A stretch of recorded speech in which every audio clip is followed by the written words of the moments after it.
Salut à tous et bienvenue pour ce nouvel épisode des annonces techno sur GamerOps.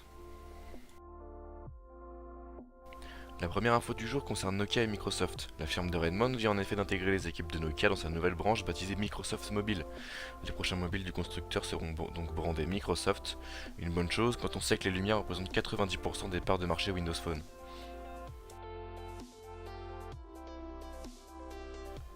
Et si les Apple addicts délaissaient leur iPhone pour des Galaxy S5? Voilà qui pourrait paraître étonnant, mais c'est bel et bien ce qui se produit en Angleterre où 38% des ventes de Galaxy S5 concernent des anciens utilisateurs d'iPhone 4S et d'iPhone 5S. Les anciens utilisateurs du dernier mobile à la pomme arrivent d'ailleurs en 3ème position des ventes du Galaxy S5. Serait-il temps pour Apple de faire gonfler la taille de l'écran de son iPhone?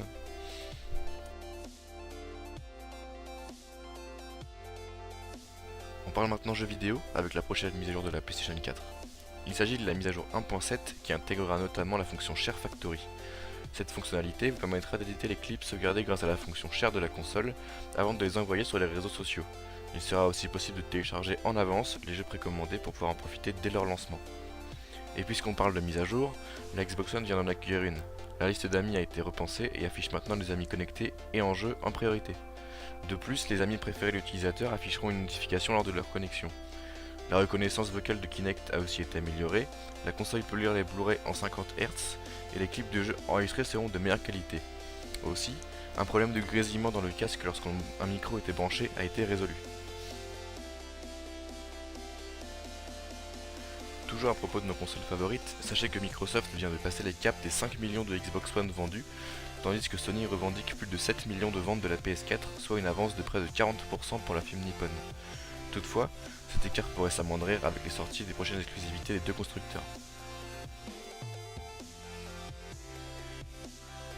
Et on termine cet épisode avec une petite vidéo qui plaira sûrement à notre cher zombie, puisqu'elle montre que le Lego, ce n'est pas que pour les enfants.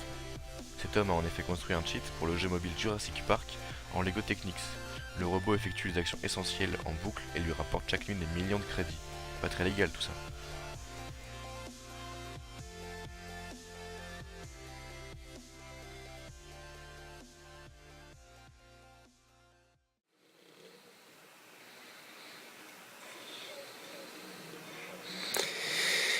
This is my Jurassic Park Builder cheat engine, which is built from half a kilogram Lego Technics and the Arduino board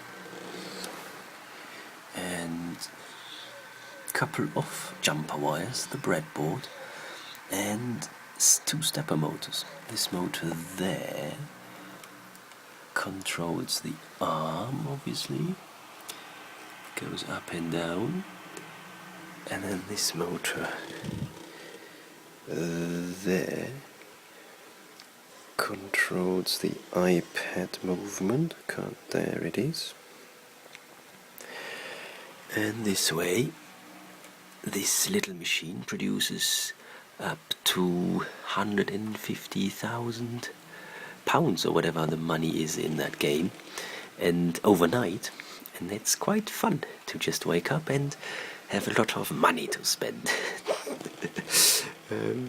Anyway, that's the little program. Really basic. It just a couple of lines, and the hardest part was actually to find the correct libraries to support the stepper motors. And that's it.